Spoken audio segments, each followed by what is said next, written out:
ప్రియులారా, ప్రార్థన చేసుకుందాం. మమ్మలను మిక్కిలి ప్రేమిస్తున్న యేసు ప్రభువా, మీ పరిశుద్ధ నామానికి స్తోత్రాలు చెల్లిస్తున్నాం.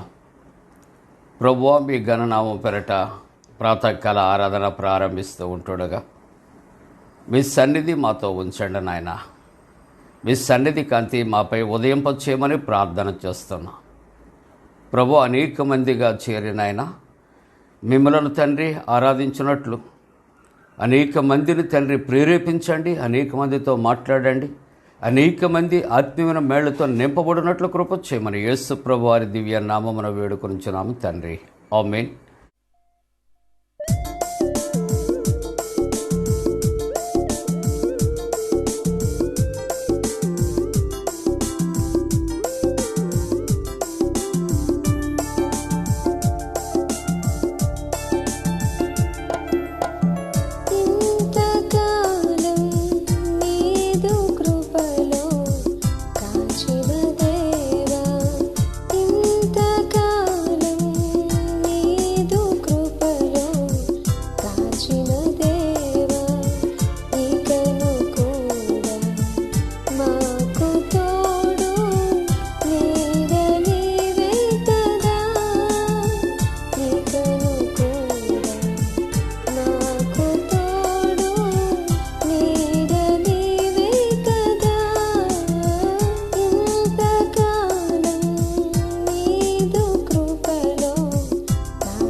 Praise the Lord. ఈ ప్రాతకాల ఆరాధనలో ఏకీభవిస్తున్న మీ అందరికీ కూడా మన ప్రభువును ప్రియరక్షకుడైనటువంటి యేసుక్రీస్తు నామమున శుభాలు తెలియజేస్తూ ఉన్నాను.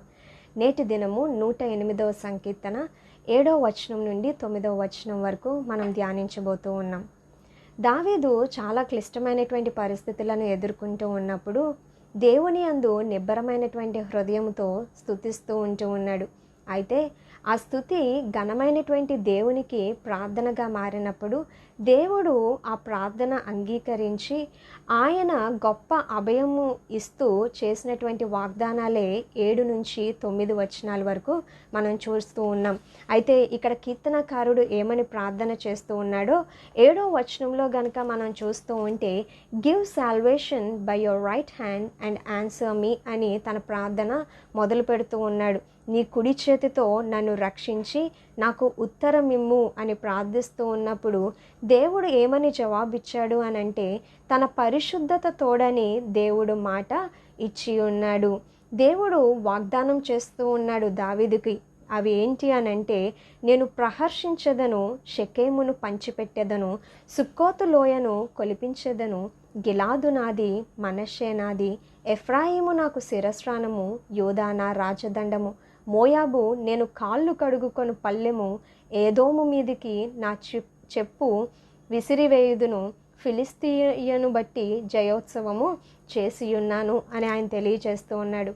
వాస్తవానికి ఈ మాటలు మనం చదువుతూ ఉన్నప్పుడు మనం అనుకోవచ్చు, దావీదు ఎంతో కష్టముతో ఎంతో భయంకరమైన పరిస్థితులు అనుభవిస్తూ ఉన్నప్పుడు దేవుని సహాయం కొరకు మొరపెడుతూ ఉంటే, ఇక్కడ దేవుడేంటి సంబంధం లేని మాటలు మాట్లాడుతూ ఉన్నాడు అని మనం అనుకోవచ్చు. ఎందుకంటే ఫర్ ఎగ్జాంపుల్, ఎవరైనా మన దగ్గరకు సహాయం కోరి వస్తే వారిని ధైర్యపరిచే మాటలు మనం మాట్లాడతాం. ఎవరైనా ఆర్థికపరమైనటువంటి సహాయం కోరితే మనము నా వంతు నేను ఇంత సహాయం చేస్తాను అనేటువంటి అభయాన్ని వారికి ఇస్తాము. కానీ ఇక్కడ దేవుడు అటువంటి మాటలను ఉపయోగించడం లేదు, కానీ ఏదో సంబంధం లేని మాటలు మాట్లాడినట్టుగా మనకు కనిపిస్తూ ఉన్నది. కానీ వాస్తవానికి ఈ మాటలను గనక మనము చాలా జాగ్రత్తగా పరిశీలిస్తే దేవుడు ఎంత గొప్ప అభయాన్ని ఇస్తూ ఉన్నాడో, ఎంత గొప్ప వాగ్దానము చేస్తూ ఉన్నాడో మనకు అర్థమవుతూ ఉన్నది. ప్రియ దేవుని బిడ్డలారా, మొట్టమొదటిగా 7-8 వచనాలు గనక మనం చూస్తూ ఉంటే, నేను ప్రహర్షించెదను, షెకెమును పంచిపెట్టెదను, సుక్కోతు లోయను కొలిపించెదను, గిలాదు నాది, మనష్షే నాది అని ఆయన మాట్లాడుతూ ఉన్నాడు. ఇక్కడ ప్రస్తావించబడినటువంటి ఈ పేరులు షెకెము, సుక్కోతు, గిలాదు, మనష్షే ఇవన్నీ గనక మనం చూస్తూ ఉంటే, ఇశ్రాయేలీయులు వారికి ఇస్తానని దేవుడు వాగ్దానము చేసినటువంటి దేశములో కొన్ని ప్రాంతాలు లేక కొన్ని స్థలాల యొక్క పేర్లుగా వీటిని మనం పరిశుద్ధ గ్రంథంలో చూడగలుగుతూ ఉన్నాం. కాబట్టి ఈ మాట ద్వారా దేవుడు తెలియచేస్తున్నది ఏంటి అని అంటే, సమస్తము కూడా నా అధీనంలో ఉన్నది. ఎంత గొప్పవారు ఉండేటువంటి స్థలాలైనా లేకపోతే ఎంత ఉన్నతమైనటువంటి ప్రాంతాలైనా సమస్తము కూడా నా స్వాధీనములో ఉన్నది. అంటే మొట్టమొదటిగా ఇక్కడ దేవుడు తెలియచేస్తూ ఉన్నాడు, నేను సర్వాధికారము కలిగినటువంటి దేవుడను అని ఆయన అభయాన్ని ఇస్తూ ఉన్నాడు. రెండవ మాట గనుక మనం చూస్తే, ఎఫ్రాయిము నాకు శిరస్రాణము, యూదానా రాజదండము ఆయన అంటూ ఉన్నాడు. ఎఫ్రాయిము గురించి గనక మనం లేఖన భాగాల్లో చూస్తూ ఉంటే, ఈ యొక్క గోత్రము గొప్ప సైనిక బలము కలిగినటువంటి గోత్రముగా మనం చూడగలుగుతూ ఉన్నాం. అదే విధముగా యూదా ఇశ్రాయేలును పరిపాలించేటువంటి గోత్రముగా దేవుడు వారిని నియమిస్తూ ఉన్నాడు. అంటే ఈ యొక్క బలమైనటువంటి వారిని దేవుడు ఇక్కడ శిరస్రాణముగా, రాజదండముగా ఆయన ధరిస్తూ ఉన్నాడు. అంటే ఆయన యుద్ధోపకరణముగా వాటిని ధరిస్తూ ఉన్నాడు. కాబట్టి దీని ద్వారా ఆయన తెలియచేస్తూ ఉన్నాడు, నేను నా శక్తికి సాటి అయినటువంటి వారు మరి ఒకరు లేరు, ఎటువంటి యుద్ధాన్నైనా చేయగలిగినటువంటి శక్తిమంతుడను నేను. కాబట్టి రెండవ మాట, నేను సర్వశక్తిమంతుడను అని ఆయన తెలియచేస్తూ ఉన్నాడు. మూడవదిగా మనం చూస్తే, మోయాబు నేను కాళ్ళు కడుగుకొను పల్లెము, ఏదోము మీదికి నా చెప్పు విసిరివేయదను. ఇక్కడ ప్రస్తావించబడినటువంటి ఈ ప్రాంతాలు కనుక మనం చూస్తే దేవునికి విరోధమైనటువంటి వారు, శత్రువులు ఒక మాటలో చెప్పాలంటే. కాబట్టి దేవుడు అంటున్నాడు, శత్రువులు కూడా నా స్వాధీనంలోనే ఉన్నారు. కాబట్టి నీవు భయపడవలసినటువంటి అవసరం లేదు, అధైర్యపడవలసినటువంటి అవసరం లేదు అని ఇక్కడ కీర్తనాకారునికి గొప్ప అభయాన్ని దేవుడు అనుగ్రహిస్తూ ఉండడం మనము చూడవచ్చు. అంత మాత్రమే కాదు కానీ దేవుడు అంటూ ఉన్నాడు కొన్ని మాటలు, నేను పంచిపెట్టెదను, కొలిపించెదను, నేను విజయోత్సవము చేసి ఉన్నాను అని ఆయన తెలియచేస్తూ ఉన్నాడు.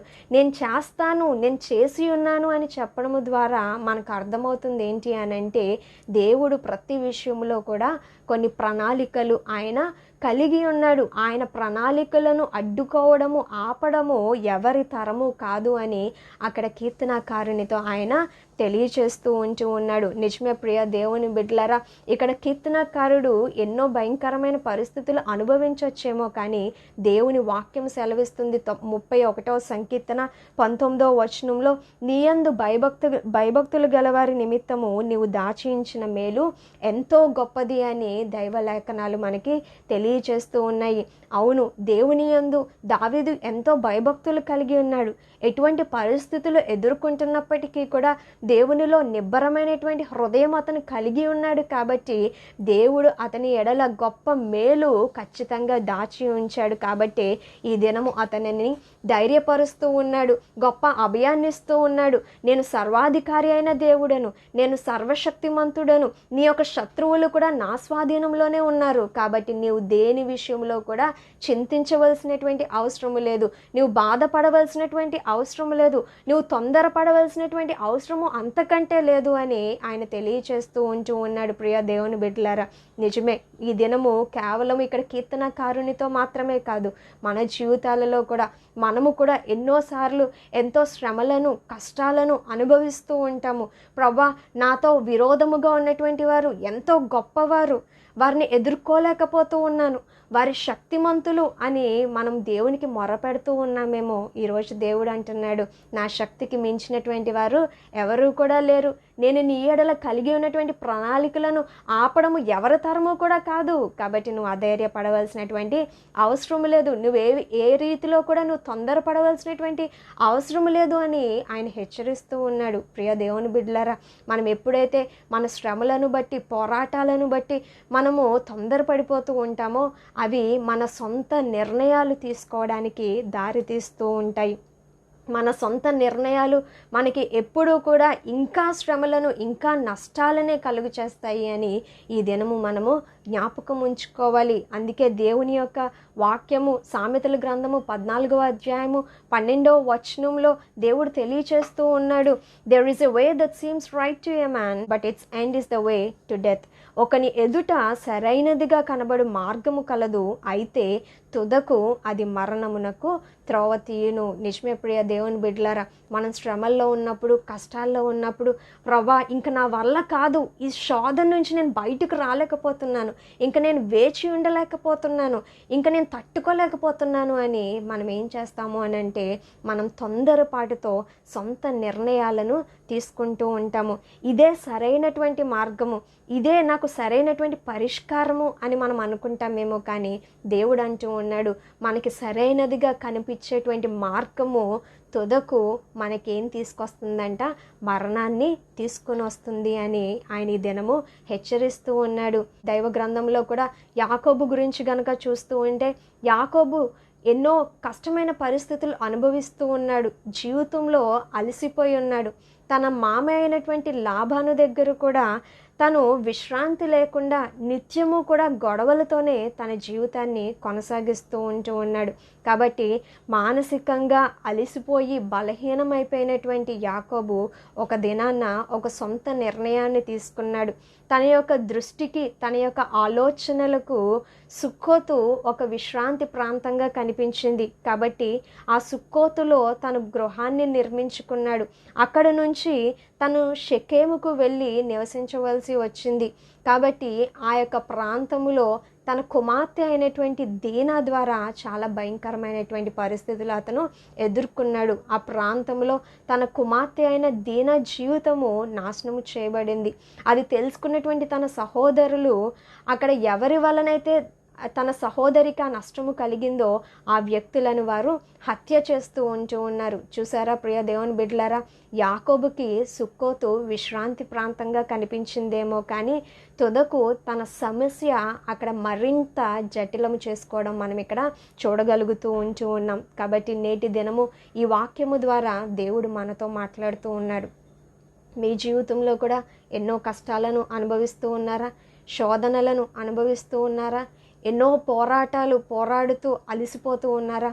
ఇటువంటి పరిస్థితుల్లో ఇక నా వల్ల కాదు, ఇక నేను ఒక అడుగు కూడా ముందుకు వేయలేను, ఎన్నో సంవత్సరాల నుండి, ఎన్నో నెలల నుండి నా జీవితం ఇలాగే ఉండిపోయింది అనేటువంటి ఉద్దేశంతో మీ సొంత నిర్ణయాలు తీసుకోవడానికి మీరు ప్రయత్నం చేస్తూ ఉన్నారా?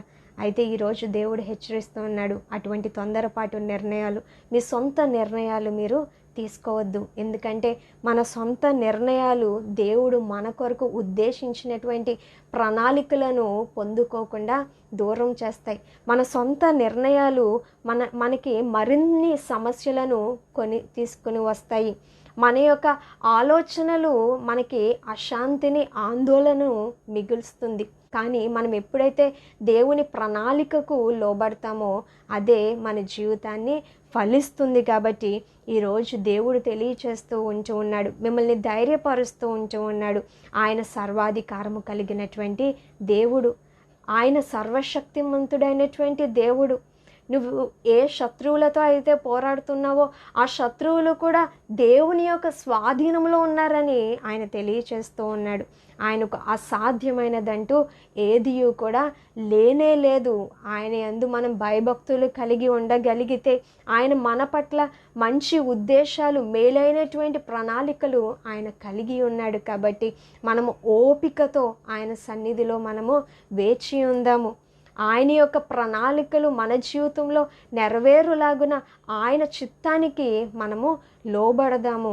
ఖచ్చితంగా దేవుడు మన సమస్యలను పరిష్కరించి మనకు ఒకానొక దినాన మన నోటి నిండా ఆయన నవ్వు ఉంచుతాడు. కాబట్టి అట్టి రీతిలో నడిపించబడ్డానికి పరిశుద్ధాత్మ దేవుడు మనందరికీ తోడై ఉండి సహాయం చేయనుగాక. ఆమేన్. ప్రియులారా, ప్రార్థన చేసుకుందాం. పరిశుద్ధుడా, మీకే స్తోత్రాలు చెల్లిస్తున్నాం. ఈ ఉదయకాలపు ఆరాధనలో విత్తబడిన నీ పరిశుద్ధ వాక్యమును తండ్రి ఫలింపచేయమని ప్రార్థిస్తున్నాం. అనేక మందికి నాయన మేలుకరంగా, ఆశీర్వాదకరంగా ఉంచండి. జన్మదినాలు, వివాహ దినాలు జరుపుకుంటున్నటువంటి కుటుంబాలను దీవించండి. స్వదేశ విదేశాల్లో ఉన్నటువంటి విశ్వాసుల క్షేమము కొరకు, రక్షణ కొరకు ప్రార్థన చేస్తూ ఉంటున్నాం. ఎండల యొక్క తీవ్రత దూరపరచండి ప్రభువా. జన్మదినాలు, వివాహ దినాలు జరుపుకుంటున్నటువంటి కుటుంబాల్లో నీ పరలోకపు దీవెన ఆశీర్వాదాలు వర్షింపచేయమని ప్రార్థన చేస్తూ ఉన్నాం. యుద్ధ వివత్సవాలు దూరపరచండి, కరువు కాటకాలు దూరపరచండి. నాయనా, ఆరాధిస్తున్న ప్రతి బిడ్డను మీరు దర్శించి బలపరచమని యేసు ప్రభు వారి పరిశుద్ధ నామమున వేడుకొనుచున్నాము తండ్రి. ఆమేన్. పరలోకమందున మా తండ్రి, నీ నామం పరిశుద్ధపరచబడనుగాక, నీ రాజ్యం వచ్చునుగాక, నీ చిత్తం పరలోకమందు నెరవేర్చున్నట్టు భూమి అందు నెరవేరునుగాక. మా ఇందిన ఆహారం నేడు మా దయచే, మా ఎడల అపరాధం చేస్తున్న వారిని క్షమించిన ప్రకారం వాళ్ళ అపరాధము క్షమించము. శోధంలోని తేక కీడును తప్పించము. రాజ్యము, శక్తియు, మహిమ నిరంతరము నీవే ఉన్నవి. ఆమేన్. మన పరమ తండ్రి అయిన దేవుని యొక్క ప్రేమయు, ప్రభువైన యేసుక్రీస్తు ప్రభు కృపయు, పరిశుద్ధాత్మ యొక్క అన్యోన్య సహవాసము ఈ ఉదయకాలపు ఆరాధనలో ప్రభుని ఆరాధిస్తున్న ప్రతి కుటుంబానికి తోడుగొండి సంరక్షించి కాపాడునుగాక. ఆమేన్.